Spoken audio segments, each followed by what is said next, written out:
नमस्कार. सामाजिक संस्था, एन-जी-ओज किंवा कोणताही पब्लिक ट्रस्ट या ऑफलाईन पद्धतीने कशा रजिस्टर करायच्या हे आपण पूर्वी पाहिलेलं आहे. परंतु 1 जानेवारी 2023 पासून या सर्व प्रकारच्या सामाजिक संस्था किंवा एन-जी-ओज आणि ट्रस्ट, पब्लिक ट्रस्ट या ऑनलाईन पद्धतीने रजिस्टर करणं हे अनिवार्य झालेलं आहे, कंपल्सरी झालेलं आहे. त्यामुळे आता आपल्याला कोणतीही नवीन संस्था रजिस्टर करायची असेल, तर ती ऑनलाईन पद्धतीनेच रजिस्टर करावी लागते. प्लस ऑफलाईन पद्धतीने आपल्याला ती फाईल सबमिट करावी लागते. तर ऑनलाईन पद्धतीने अशा प्रकारच्या सामाजिक संस्था कशा रजिस्टर करायच्या याची इत्थंभूत माहिती स्क्रीन शेअरिंगद्वारा मी या व्हिडिओमध्ये आज देणार आहे. हा व्हिडिओ जर तुम्हाला आवडला तर या व्हिडिओला नक्की लाईक करा आणि अशाच नवनवीन व्हिडिओ बघण्यासाठी आमच्या चॅनलला नक्की सबस्क्राईब करा. आता आपण पाहणार आहोत की ऑनलाईन पद्धतीने कशा कशा प्रकारे कोणत्या वेबसाईटवरती जाऊन आणि कोणते डॉक्युमेंट्स याला सबमिट करावे लागतात आणि कशा पद्धतीने हे संस्था, सामाजिक संस्था किंवा एन-जी-ओज किंवा ट्रस्ट आहेत या रजिस्टर करता येतात. पूर्वी व्हिडिओमध्ये सांगितल्याप्रमाणे जी कागदपत्रांची यादी आहे त्या पद्धतीने सर्व कागदपत्रांच्या यादीनुसारच तुम्हाला ही जी फाईल आहे ही बनवून ठेवायची आहे आणि ही फाईल रेडी झाल्यानंतर या फाईल मधले सगळे डॉक्युमेंट जे आहेत हे तुम्हाला स्कॅन करायचे आहेत. हे डॉक्युमेंट स्कॅन करत असताना एक गोष्ट लक्षात ठेवायची आहे. दर्शकांनो, ही गोष्ट नक्की लक्षात ठेवा. ही इम्पॉर्टंट गोष्ट आहे, महत्वाची आहे. हे डॉक्युमेंट स्कॅन करत असताना तुम्हाला 1 MB पेक्षा कमी फाईल जी आहे ही स्कॅन करायची आहे. जर 1 MB पेक्षा जास्त जर ही फाईल झाली, हा डेटा जर जास्त झाला तर हे डॉक्युमेंट्स तुमचे अपलोड होणार नाहीत आणि तुमचे ऑनलाईन रजिस्ट्रेशन करताना तुम्हाला नक्की अडचण येईल. त्यामुळे लक्षात ठेवा, ही फाईल जेव्हा तुम्ही सबमिट करणार आहात त्याच्या आधी तुम्ही सगळे डॉक्युमेंट जे आहेत, जे आधीच्या व्हिडिओमध्ये सांगितलेले आहेत, ते सगळे डॉक्युमेंट्स तुम्हाला सेपरेट फाईल्समध्ये स्कॅन करायचे आहेत आणि ते 1 MB पेक्षा कमी डेटाचे स्कॅन करायचे आहेत. तर आता हे तुमचे डॉक्युमेंट स्कॅन करून तुम्हाला एका वेगळ्या फोल्डरमध्ये तुमच्या कम्प्युटर किंवा लॅपटॉपमध्ये ठेवायचे आहेत. त्यानंतर जे ऍप्लिकंट आहे आणि जे तुमचे ट्रस्टी आहेत, जे अपगोईंग ट्रस्टी आहेत, या सगळ्यांचे जे फोटोग्राफ्स आहेत हे देखील तुम्हाला स्कॅन करून ठेवायचे आहेत. तर ही तुमची पूर्वतयारी आहे. ज्यावेळेस तुम्ही ऑनलाईन पद्धतीने रजिस्ट्रेशन करता त्यावेळेस तुम्हाला ही सर्व पूर्वतयारी करूनच त्या वेबसाईटवरती जायचं आहे आणि मग तुम्हाला सोप्या पद्धतीने आणि लवकरात लवकर तुमचं काम होणार आहे. आता आपण बघूयात की कशा पद्धतीने आपल्याला इथे जायचं आहे आणि आपण आता हे स्क्रीन ओपन करूयात.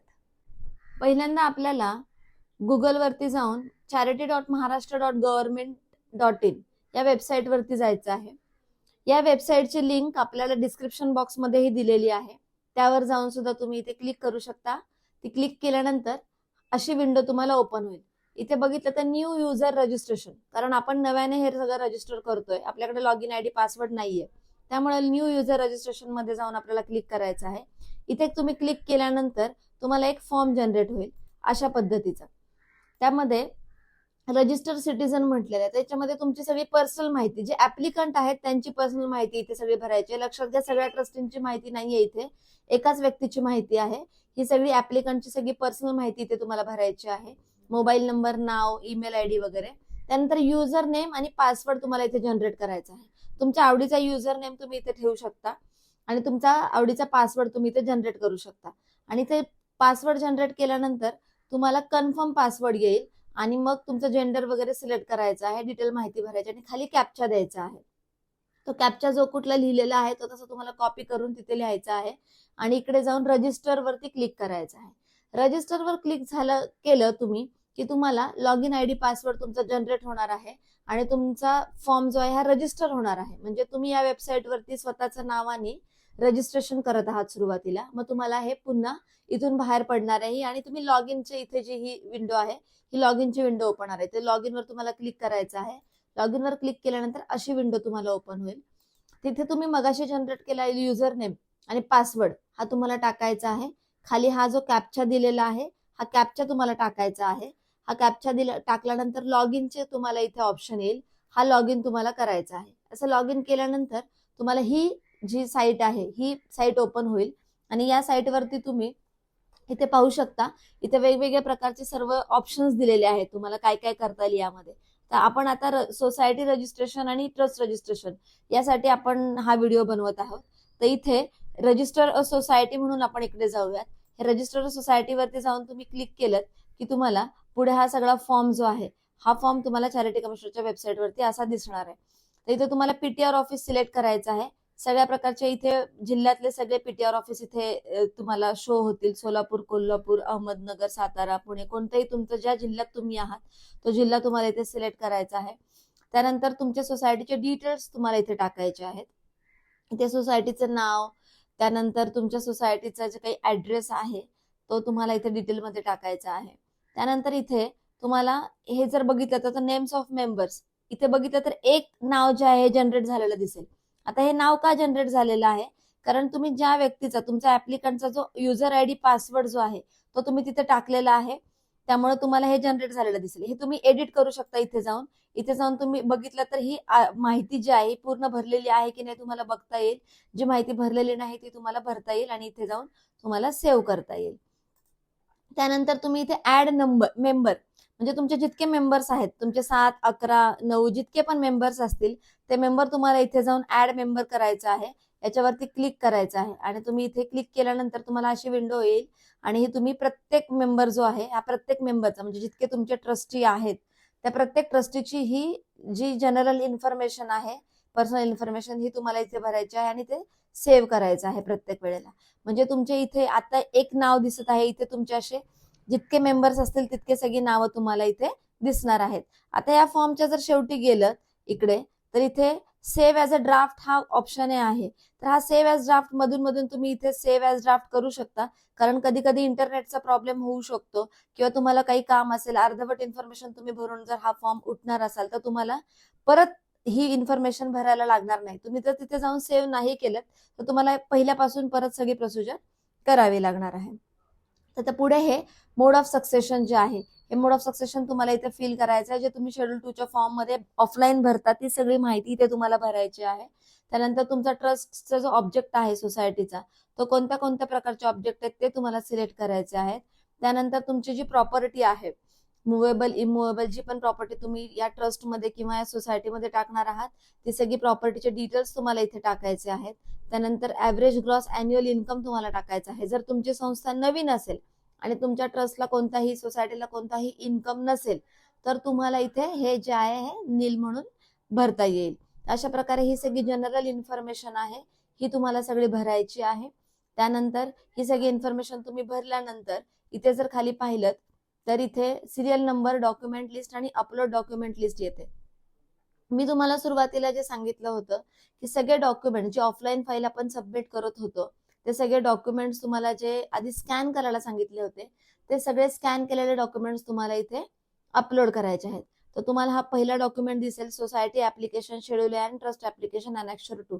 इथे जाऊन तुम्हाला ब्राउजवर तुम्ही क्लिक केलं तर तुमची ही कम्प्युटरची किंवा तुमच्या लॅपटॉपची जी विंडो आहे ही ओपन होईल आणि इथे जाऊन तुम्हाला तुमचे जी काय आहे ते तुम्हाला इथे फाईल सिलेक्ट करायची आहे, ती ओपन करायची आहे. ती ओपन केल्यानंतर इथे अपलोड होणार आहे. अशी सगळी फाईल, सगळ्या जेवढ्या पण फाईल्स इथे दिलेल्या आहेत या सगळ्या फाईल्स तुम्हाला अपलोड करायच्या आहेत. आणि पूर्वी ह्या फाईल्स कोणत्या आहेत हे पूर्वीच्या व्हिडिओमध्ये मी सांगितलेलं आहे. जो पूर्वीचा ऑफलाईनचा व्हिडिओ आहे त्याची सुद्धा डिस्क्रिप्शन मध्ये मी लिंक देत आहे. तिथे जाऊन तुम्ही बघू शकता की कोणते कोणते डॉक्युमेंट्स तुम्हाला अपलोड करायचे आहेत. हे सगळे डॉक्युमेंट्स अपलोड झाले की इथे शेवटचा हा कॉलम येईल पेमेंट डिटेल्स. तुम्ही इथे पेमेंट जे आहे ऑनलाईन किंवा ऑफलाईन दोन्ही पद्धतीने करू शकता. ऑनलाईन केलं तर तुमचं इमिजिएट पेमेंट होणार आहे 50 रुपयांचा किंवा तुम्ही हे रजिस्ट्रेशन सोसायटीचं जेव्हा तुम्ही फायलिंग कराल ऑफलाईन पद्धतीने तेव्हा सुद्धा नंतर तुम्ही हे 50 रुपये जे आहे ते पीटीए फंडामध्ये डिरेक्टली भरू शकता. त्यानंतर इथे हा सबमिटचा ऑप्शन येईल. ही फाईल तुम्हाला सबमिट करायची आहे. सबमिट केल्यानंतर तुम्हाला एक फॉर्म जनरेट होईल. तो फॉर्म तुम्हाला जनरेट झालेला फॉर्म आपण आता बघूयात. अशा प्रकारे हा व्ह्यू रिपोर्ट जर आपण बघितला तर असा हा फॉर्म जो आहे हा असा फॉर्म जनरेट होणार आहे आणि हा शेवटचा फॉर्म असणार आहे. हा तुमचा सोसायटी ऑनलाईन तुम्ही रजिस्टर केली याचा हा प्रूफ आहे. तर हा झालेला फॉर्म याची तुम्हाला प्रिंटआउट घ्यायची आहे पीडीएफ मध्ये जाऊन आणि ही प्रिंटआउट घेऊन तुमच्या ऑफलाईन फाईल सोबत तुम्हाला ही प्रिंटआउट जी आहे ही जोडायची आहे आणि तुम्हाला मी आधी सांगितल्याप्रमाणे पुढची सगळी प्रोसिजर जी आहे ही ऑफलाईन पद्धतीने होणार आहे. हे बघू शकता तुम्ही इथे अशा प्रकारे हा फॉर्म जनरेट झाला आहे. याच्यावरती ऍप्लिकंट जे आहे त्या ऍप्लिकंटची साईन येणार आहे आणि इथे तुम्हाला तारीख टाकून हा फॉर्म जो आहे हा तिथे सबमिट करायचा आहे. आता आपण पाहिलं की फॉर्म कशा पद्धतीने जनरेट झाला. हा आता जनरेट झालेला फॉर्म तुमच्या ऑफलाईन फाईल सोबत तुम्हाला चॅरिटी कमिशनरच्या ऑफिसमध्ये सबमिट करायचा आहे. आणि पुढची सगळी जी प्रोसेस आहे ती ऑफलाईन पद्धतीने होणार आहे. जी पूर्वीच्या व्हिडिओमध्ये मी सांगितलेलं आहे ती सेम प्रोसेस इथे अडॉप्ट केली जाणार आहे. मी पुन्हा वेळ इथे घेत नाही, तुम्ही त्या व्हिडिओमध्ये जाऊन पाहू शकता की पुढची प्रोसेस कशी असणार आहे. आणि मग ही सबमिट झाल्यानंतर चॅरिटी कमिशनर जेव्हा इथे पूर्वी ऑफलाईन पद्धतीने तुम्हाला सर्टिफिकेट जनरेट करून देत होते, हाताने लिहून देत होते, परंतु आता हे सर्टिफिकेट जे आहे तुमचं हे ऑनलाईन पद्धतीने जनरेट होणार आहे. ऑनलाईन पद्धतीने जनरेट झालेल्या सर्टिफिकेटवर ऑफलाईन पद्धतीने इथे स्वाक्षरी असणार आहे. इथे डिजिटल सिग्नेचर आतापर्यंत तरी अवेलेबल नाहीये.